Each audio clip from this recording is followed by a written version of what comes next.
from her first salary, she was just putting her money on the table.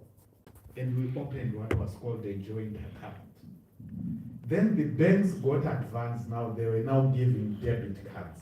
All along you would carry your small kabuku in the pocket for transactions to take place.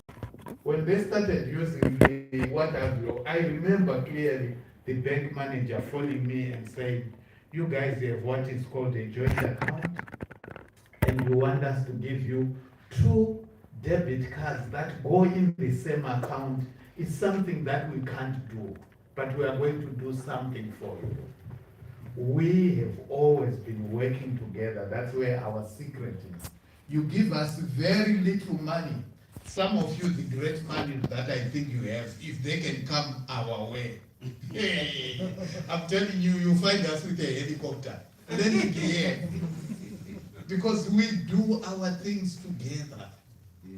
And the last strength that I'm thinking of, I thought Beauty was going to talk about it, but this one is actually one of our major strengths, is we, the two of us, are able to talk about each other's weakness without getting offended. In other words, I can call Beauty and say, look, here is your problem, A, B, C, D. She will take it positive. She will also do the same thing with me, and we are not offended. And by so doing, it helps you to grow. I always say to people, I wish you had known me when I was a boy, pastor, bachelor, before I got married. When I finished at uni, nobody ever thought that I would make it in ministry. But when I got married, and then I realized that this one is my opportunity to grow. So this is how we operate. When I want to do something, I tell Beauty, and Beauty will say, no, because of this and this and this and this, and I start arguing. But when I leave that place, I go and do the very things that Beauty was telling me, and I always get it right. And I remember when I was at the union, one of my lecturers was now another director like me at the union, and he came to me one day and he said, you know what, this church owes your wife an honorary PhD to help you to be where you are right now. Marriage is an opportunity to grow. I'm telling you, if you fail to grow in marriage, that's it, you're done forever. Right. Let's go to some of the things that we need to improve.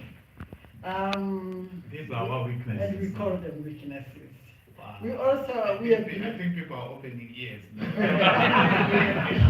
we can't finish our strengths, let's leave them. Let's go to the weaknesses or the opportunities. Some of the things we need to improve on, or some of the things we are working towards improving. Why don't you start to talk about our difference? You and me are so different. So before I say that, let me tell you, marriage is a course you never graduate in. So what we are telling you today is our weaknesses. Can you imagine? They started when we got married 34 years ago, and we are still working on them. The only good thing that we thank God for is that grace is always locating us. That's why we are still together. With our weaknesses, we are still together. So you can make it too in your marriage with your weaknesses. Everyone. There are no angels on this planet. They are fallen human beings. But marriage is a course you never graduate in. So we are still studying until death does us part. Right.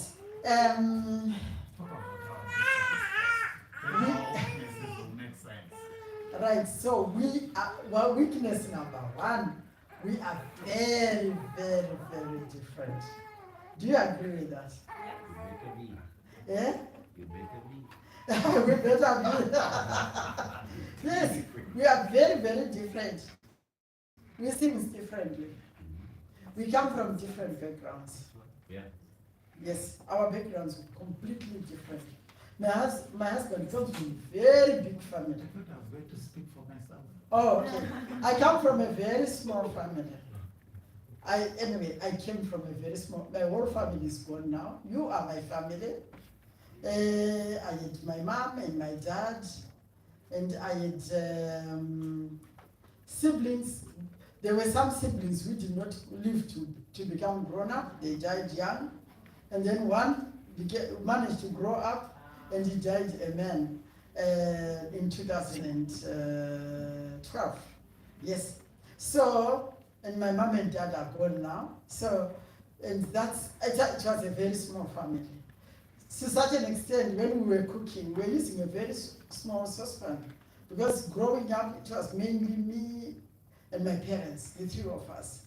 When I got married into a very big family, where we had to make this big, massive. Talk about my family. Let me tell you about his family. I'm joking. Yeah, carry on, please. I come from a big family. To such an extent that if you ask me how many siblings, without exaggerating, I have to count my fingers. Okay? And I also come from a broken family where I grew up with a stepmom. And my mom, before she was divorced, she was very popular because she was a generous woman.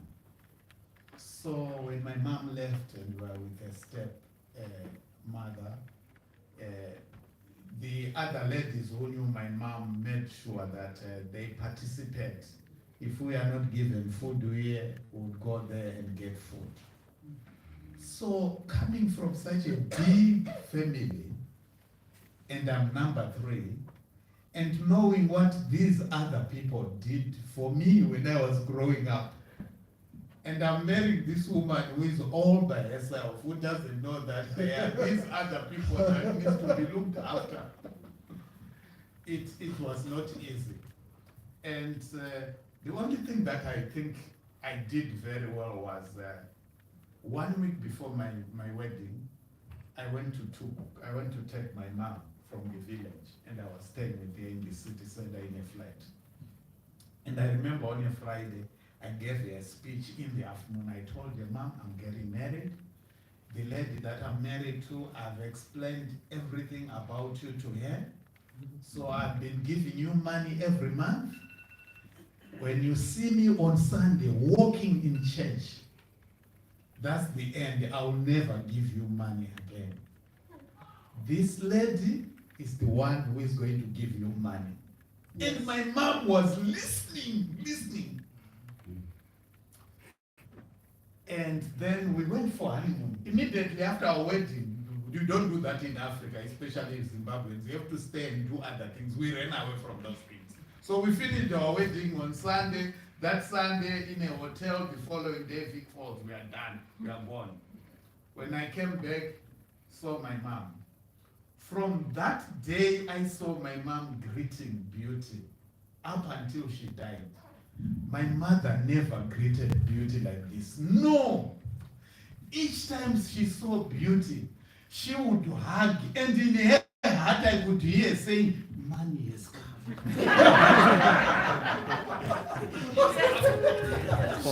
She knew she had not gone to school, but she managed to play a psychologist.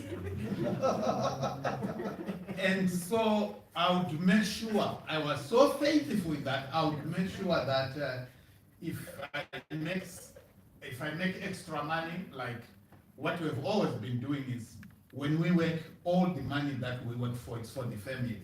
But when you do business, it becomes your personal money, this and this. So if I have extra money that I got from my marriage, counseling and so forth, and I feel I want to give mom, I would give it so that she can give mom. The same thing with her parents. She never gave her parents money. It would come through me. Thank you. Yes, because a dog, Yes. no dog will bite the hand that feeds it. Are we together? No dog will bite the hand that feeds it. So the moment we crisscrossed, him looking after my parents and I looking after his parents, there was so much peace. You know, my mom, even when she was nearing her death, she would go like, where is Chiwai? She never asked for me. I was so jealous, I was even with her. But I'm with her and she said, where is Chiwai? Because she knew that was the only man that time in her life, her son. She called him her son. So I want you to know that those who still have parents, if you still have parents who are still alive, they are very important. One day they will be gone, and you will regret. You need to set some goals immediately of how you can look after them. They are very, very important. Whatever you do for your parents, your children will do for you. If it's not your children, some child will come, will do wonderful things for you. We look after some people who are not even our parents. God will open up that. Give a practical example. I believe that if I look after my parents, indirectly, I'm teaching my children also to look after me. And all of you, you know that this car outside, my son bought it for me. So you look after your parents, your children will also look after you. It's just that simple. Yeah. So, what was Right. what was the weakness? In other words, You, because you of, did see. in other words, because of this difference, Uh, now that our parents are gone, when did my mom die, by the way? I know you don't know. It was in 2015 on the 2nd of April. Yeah, Beauty knows the day everyone from my family died and everyone, me, I know nothing. Even the day I was baptized, I don't know it. But Beauty knows everything. So this is where the problem is, because Beauty, it doesn't, this thing of extended family, it's not in here. Because I didn't grow up here. But me, I know that it has to be done. And so once in a while, I find I'm just tempted to do something for another person. Then I come and confess and say, look, this is what I've done. I'm trying to help my relative and so forth. The good thing is, when I do it, I talk about it rather than hiding. Are you getting what is happening? Yes. Sometimes I tell her, and I discover that she's not getting it. So I just go ahead and do it. And then when I'm caught, I confess my sins. Right, so that's one weakness. We are coming from completely different backgrounds. And we are, for 34 years, we are trying to build this. My husband is trying to make me understand what an extended family is. I haven't got the definition yet. I've been married for 34 years. And I'm trying to make him understand that, you know what? Yes, I understand these people. They are related to you. But I think you're over-sacrificing. You see what is happening? Sometimes I just think he's committing suicide. Because he's just killing himself. He takes everything that is supposed to be in his pocket and he sends it somewhere. Okay? So all those things, sometimes they bring that friction amongst us. It's not that I am stingy or I'm mean, but it just means that it's the way we see things. Sometimes we have to agree to disagree. Yeah. Yes, that's one weakness. Another weakness. I think what is interesting then is our weaknesses, which are maybe 2, 3, the fact that we are able to discuss them. Do you see what is happening? Yes. To be honest with you, they actually cease to be weaknesses because we are able to discuss. Yes. But if we are not able to discuss them, then there is a problem. There is a problem. Yes. So all our weaknesses, we talk about them freely. Yes. And the other thing is this issue of supporting extended family does not include our parents. When we had all our parents, our parents were not grouped in extended families. They are our parents. Are we together? It only came with these cousins, this and that, my young brother, my auntie, my whatever. But father, mother, we never had a problem. Are we together? And the other thing is sometimes, because we have got children, sometimes I'll be saying to my husband, yes, I understand you are trying to attend to this, but don't you notice our child needs this? Then you will say, no, this one already has an opportunity because he's in the UK here with us. But let's help those who are in Africa. Then I will say, no, let's help our child first, because I believe that I'm the home missionary. This abroad missionary, I'm the home missionary. I have to take care of the needs of the home. So that's one of our weaknesses. Can you imagine? And then the other thing is paying attention to detail. I've discovered that, we have discovered that we are different. My husband doesn't pay attention to detail as much as I do. I want to make sure everything, like, then you go like, stop it. It doesn't go like that. I'm different. Can you please make sure that you remember I'm different? But we are different then. We are very different. Some people will be the same.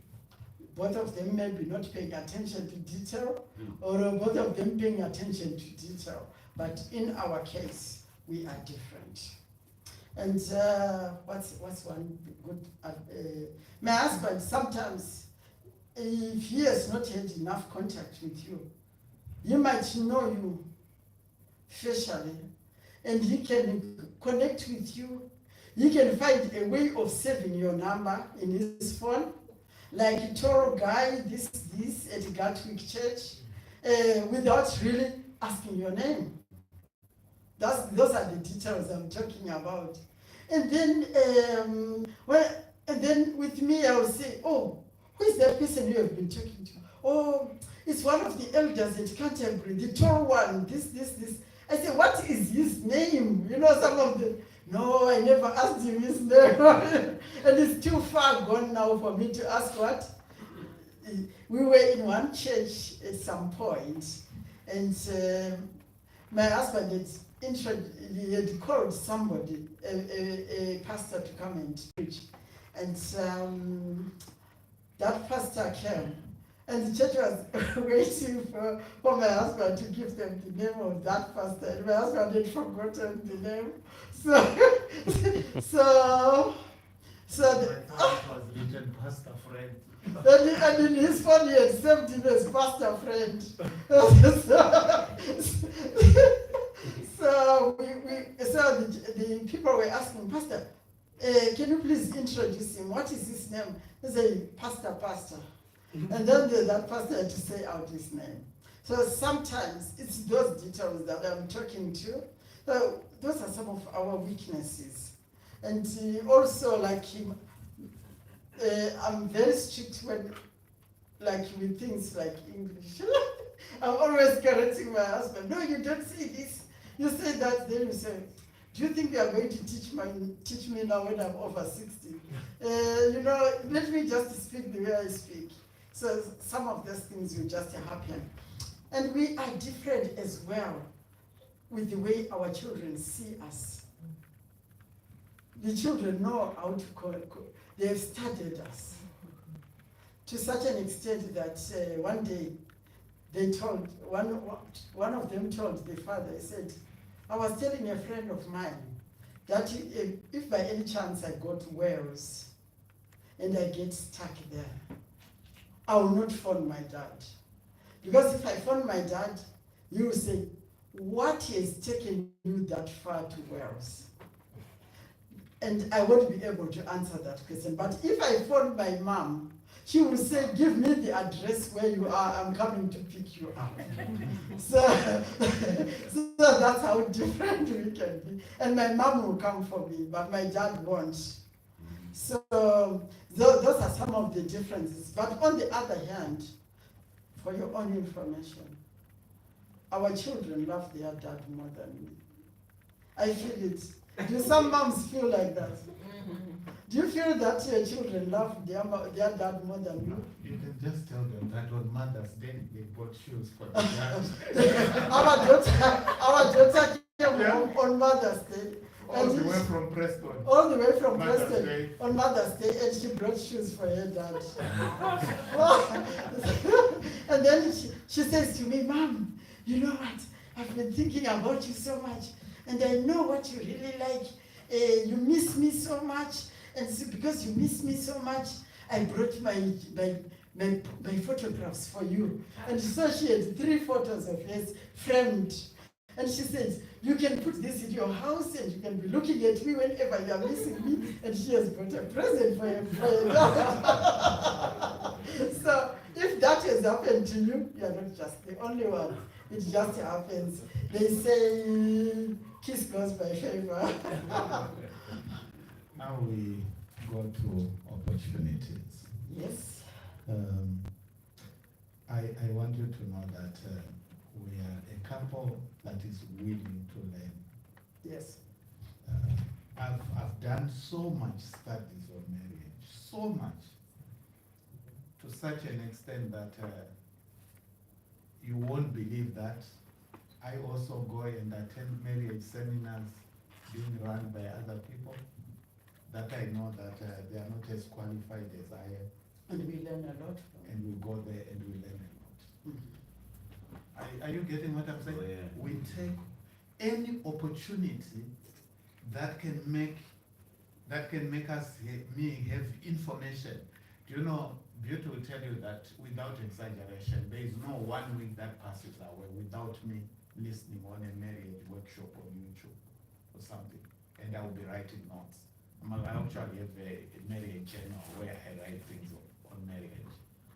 And from people who have no qualifications, there is something that they will mention that I am able to write down that helps our marriage to grow. So any opportunity, you library, I've got a good library, and if ever you want someone who can help you to buy marriage books, I can assist you the type of books that you can buy that can help you in your marriage. There is a book that I bought when I was doing my PhD entitled Sex, Marriage, Sex, Men and God. I discovered that that book is a magnet. And when I feel that I just want to talk to someone, when I'm using the train, I carry it. And I pretend like I'm reading it, then I put it near me like this. Whoever looks at that book, either they ask to take it a picture or they want to see the table of contents. Opportunities. Any opportunities? Yes. My husband does a lot of counseling, marriage counseling, and he has learned a lot of things from other people's mistakes. We learn from other people's mistakes. You know? Yeah. Sometimes you will just go like, you know what, there are certain things we are doing here. I think they will lead us into problems, because some families have gone into problems like this, like that. Well, of course, without mentioning people's names, but we have learned a lot from other people's mistakes. So when people make mistakes and you get to know them, it's also your opportunity to learn. You learn a lot. And our children tell us, they comment on our marriage so much, and they tell us everything. So that feedback they give us, especially the adult children, even Keruso, he tells us, sometimes he will say, oh, this and that, commenting something, because he sees us on a daily basis, he lives with us. We take everything and put it in a basket and say, oh, this is an opportunity to learn. So when this child sees this, it means that in us. So we have learned from other people so much. And we also learn from other people's good ways of living. When we see you guys loving each other and doing certain things, we actually say, when we get home, we go like, oh, did you see? Did you see what Elder Fanwell was doing? Did you see this and that? Oh, that was good. We can actually do that. Sometimes we modify it, but it will be someone else's what good did. So we also dwell so much on copying. The only thing we don't copy are people's names. We only copy their deeds. So that's about that on opportunities. Anything else? Go to the last one. The last one is the threats. Yes, we are on SWOT analysis. So we are discussing the threats. Right through 34 years, we have noticed that in marriage, you can have threats. And they come in stages. Right. Maybe let me say, strengths and weaknesses are from within, from the two of us. Opportunities and threats are around, from the world around us. Okay? So, from around us, we have got all these opportunities, learning from others, learning from this, learning from presentations, from the internet, and everywhere, and from books. And we also see that there are threats out there. One of the threats that I want Pastor to talk about is the status quo. I thought it affects you more than me. Ah, okay. In other words, all I can say is, to be honest with you, it's very difficult to operate when you're a pastor. Because when you're a pastor, the members, they don't allow your children to be independent. People forget that I am the pastor. My children didn't choose to be the pastor's children. And they need to be given the opportunity to be themselves. The same thing with With me, you. yeah. Okay? But I prayed to become a pastor, so I'm fine. I remember there was a time when we pastored a very, very difficult church. I thank God because my two churches, they are angels. I pastored a very difficult church in Africa to such an extent that one day the elder was courageous enough to say to my wife, you are not supposed to buy meat using the Tithe money. tithe money. He read it from Ellen White. Then my wife says, my wife is very stubborn, though she looks very humble, but she's very, very stubborn. My wife said to that elder, look, when we are going to buy meat, I use my money. I don't use the pastor's money. I also work. So mine is not tithe money, it's my money that I use for that. In other words, as I said, our children, that stigma of them wanting to be themselves, but people saying to them, but you're a pastor's child, you can do this because your dad is a pastor, this and this. Those are the things that we consider as a threat to our marriage. As I was saying, there are certain things that come in marriage, threats in stages, okay? When our parents were still alive, they were not a threat to us because we have already told you how we're dealing with them, okay? But there comes a stage now that now they are no longer there. You will discover that in one of the main reasons why people divorce, the issue of in-laws is about number 5, using the 13 causes of divorce. But when those parents are no longer there, they are no longer there. It means right now, some of you, if you have parents who are still living, it's very, very important that you need to discuss about it. Personally, I've got a problem with a couple whereby someone will say to you, but your mom, your dad, there is a problem. The moment the person you are married to says to you, your dad, your mom, there is a problem. Because it's supposed to be our parents. There's nothing like saying, your parents, this and this. I think we are done. And, with that and there are together. also, let me Then say we'll go this to one. the exercise, yeah? There are also threats out there.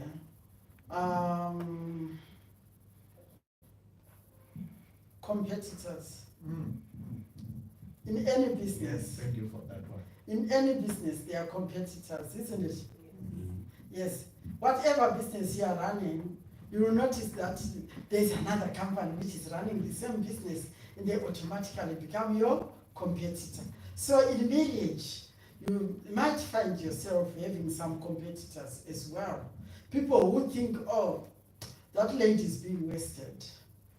If only she was mine. Oh, that man is being wasted. If only he was mine. Those become threats.